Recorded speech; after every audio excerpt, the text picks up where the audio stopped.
Hello students. पिछले video में हमने देखा था ऑर्गन डोनेशन इन इंडिया के बारे में, जिसमें हम लोगों ने डिस्कस किया था किन किन ऑर्गन्स को हम लोग डोनेट कर सकते हैं, इंडिया में क्या क्या चैलेंजेस है ऑर्गन डोनेशन को लेके, और हम लोगों ने कुछ सॉल्यूशंस देखे थे जो आप एग्जाम में लिख सकते हैं कि ऑर्गन डोनेशन को लेकर क्या क्या सॉल्यूशंस हैं। इस वीडियो में हम लोग देखेंगे इंटर सर्विस ऑर्गेनाइजेशन बिल के बारे में। ये बिल अभी रिसेंटली लोकसभा से पास हुआ, तो आइए देखते हैं इस बिल के बारे में, क्या है इस बिल में और क्यों इस बिल की जरूरत पड़ी। चलिए वीडियो को शुरू करते हैं। तो इस बिल का सबसे पहले हम लोग एम देखते हैं कि इस बिल का क्या उद्देश्य है। To improve the efficiency, discipline and jointness among the armed forces. Armed forces मतलब आर्मी, नेवी और एयरफोर्स, इन तीनों को मिलाकर कहते हैं आर्म्ड फोर्सेस। ठीक है, तो इसमें जो लिखा है टू इम्प्रूव द इफिशियंसी, तो मतलब क्या हमारे आर्म्ड फोर्सेस की इफिशियंसी कम है?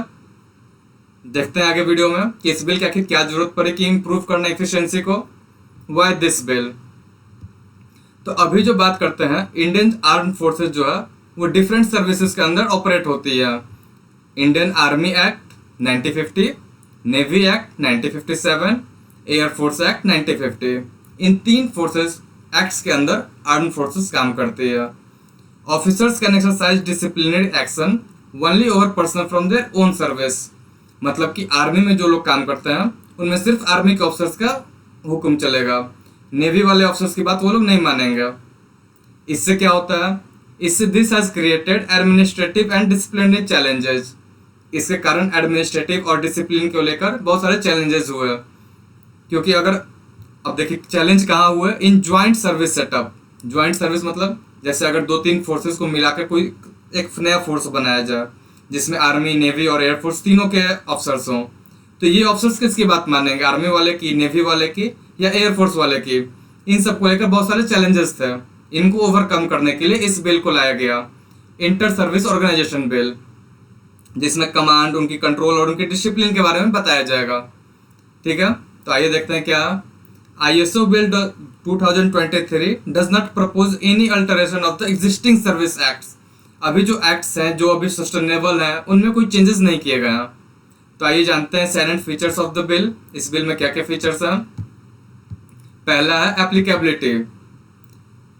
This bill is applicable to all regular army, navy and air force personnel. ये बिल इन तीनों पर अप्लाई होगा, और अगर कोई और नई फोर्स बनती है या सेंट्रल गवर्नमेंट किसी और फोर्स को इस बिल में लाना चाहे तो भी कर सकती है, वही इस लाइन में लिखा हुआ है। The central government holds the right to designate any force to the provisions of this bill। दूसरा पॉइंट है inter service organisation. Inter service organisation में क्या है? द सेंट्रल गवर्नमेंट जो है वो कंस्टिट्यूट कर सकती है any inter service organisation which has personnel belonging. अभी जो हमने थोड़ी देर पहले डिस्कस किया था कि सेंट्रल गवर्नमेंट जो है वो कोई नई फोर्स बना सकती है, इंटर सर्विस ऑर्गेनाइजेशन बना सकती है, जिसमें कि इनमें से कम दो लोगों में, जैसे कि आर्मी, नेवी और एयरफोर्स, ये तीन है, इनमें से कम दो में से ऑफिसर्स मिल के आएंगे, ऐसी कोई नई फोर्स बना सकती है। और क्या है? Control of the inter organisation service, control of the inter service organisation. ये क्या है? This will empower the commander in chief और army in chief of inter service organisation to exercise command and control over the personnel serving in it. मतलब कि अगर जैसे कोई नई फोर्स बनती है जिसमें दो तीन फोर्सेज में से मिलकर ऑफिसर्स आते हैं, तो उनका जो कमांडिंग ऑफिसर्स होगा वो उन तीनों फोर्सेस के ऑफिसर्स पे मतलब कमांड करेगा, उन पे मतलब उनका जो भी बात ना होगा वो बात मानना पड़ेगा उनको। He would be responsible for maintaining discipline and ensuring proper discharge of duty by the service personal. मतलब कि जो नई फोर्स बनेगी उनका जो कमांड इंचार्ज होगा वो जो उसकी मेजर रिस्पॉन्सिबिलिटी होगी कि डिसिप्लिन मेंटेन हो और प्रॉपर सर्विस का डिस्चार्ज हो। अब बात करते हैं सुपर इंसिडेंस की। मतलब कि अगर इन तीनों में से मिला के अगर कोई नई फोर्स बनती है तो उनमें सबसे मतलब किसको प्रेफरेंस मिलेगी, कौन सीनियर होगा? तो अब देखिए इसके लिए क्या लिखा हुआ है। ये पावर जो है सेंट्रल गवर्नमेंट में है, उस समय की सिचुएशन के अकॉर्डिंग वो लोग तय करेंगे किसको ज्यादा पावर दी जाए, कौन सीनियर होगा। जैसे कि मानिए एक सिचुएशन लेते हैं, अगर मुंबई में कुछ होता है तो उसमें हमें आर्मी की जरूरत होगी, और अगर ये समुद्र किनारे, जैसे कि ये समुद्र किनारे है, तो इसमें हमें नेवी की भी जरूरत होगी, बट आर्मी की ज़्यादा जरूरत होगी, तो आर्मी को हम लोग ज़्यादा सीनियरिटी दे सकते हैं। लेकिन अगर वही अंडमान एंड निकोबार की बात करें तो वहाँ नेवी की जरूरत होगी और एयरफोर्स की जरूरत हो सकती है, तो वहाँ हमें नेवी को ज़्यादा प्रेफरेंस दे सकते हैं। तो ये उस समय के सेंट्रल गवर्नमेंट के हाथ में ये पावर है कि उस समय के सिचुएशन को देखकर ये फैसला लेगी। अगले पॉइंट की बात करते हैं, commanding officer. The bill provides commanding officer who will be officer in charge. इसमें ये कहा गया है जैसे कोई भी जो कमांडिंग ऑफिसर होगा उसे कोई यूनिट दे दी जाएगी, कोई शिप दे दी जाएगी और उसका यूनिट कमांडिंग ऑफिसर बनाया जाएगा। और इस ऑफिसर की ड्यूटी होगी, और जो भी लोग इस ऑफिसर को मतलब रिपोर्ट कर रहे होंगे, तो officer who will perform duty assigned by the commander in chief. अगले पॉइंट को देखते हैं, the commanding officer will be empowered to initiate any disciplinary actions.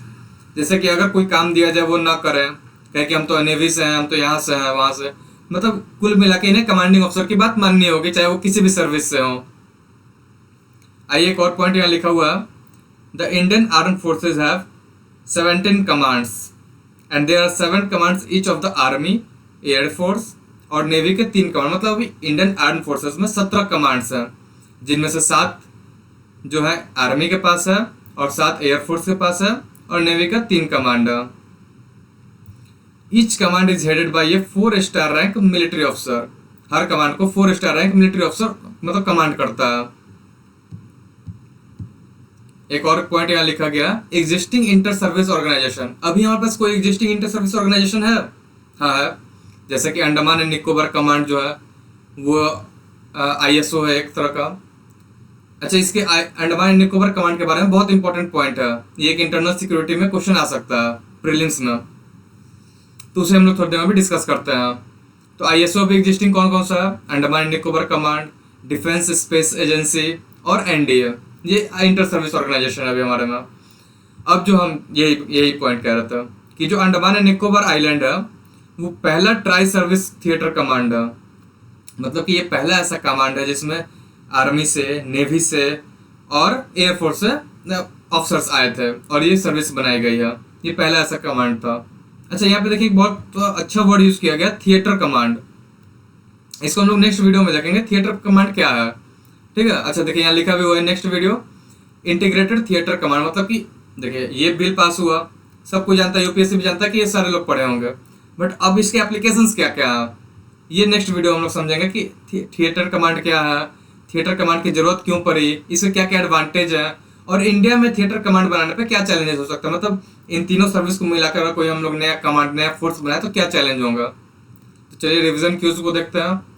The army act was introduced in. Army act कब लाया गया था, ये मैंने पहले ही बताया, आप लोग कमेंट करके बताएं कि कब लाया गया था आर्मी एक्ट। ये 4 ऑप्शंस दिए हुए हैं। और चलिए स्टैटिक क्यूज को देखते हैं हम लोग। Which country launch the sponge city initiative in 2015। ये एक स्टैटिक क्यूज है, स्पॉन्ज सिटी इनिशिएटिव किस देश ने लाया था, स्पॉन्ज सिटी इनिशिएटिव क्या है और क्यों इस क्वेश्चन को यहाँ लाया हम, क्योंकि देखिए ये बहुत ही अच्छा को है स्पॉन्ज सिटी इनिशिएटिव। ये आप अपने मेंस के आंसर में लिख सकते हैं बेस्ट प्रैक्टिसेस में। To reduce urban flood risk, जैसे अर्बन फ्लड रिस्क के लिए ये इसको लाया गया था, इनिशिएटिव को किस देश में लाया गया था ये आप कमेंट में बताएं। इसमें क्या होता है कि हम लोग रेन वाटर को अच्छे से इसको हार्वेस्ट कर सकते हैं, उसको अच्छे से स्टोरेज कर सकते हैं इंफ्रास्ट्रक्चर और आर्किटेक्चर लेवल पे। अच्छा चलिए आपको एक फैक्ट बताते हैं यहाँ पे। The global firebox index report Indian arm forces as the 4th most powerful military in the world after the USA, Russia and China.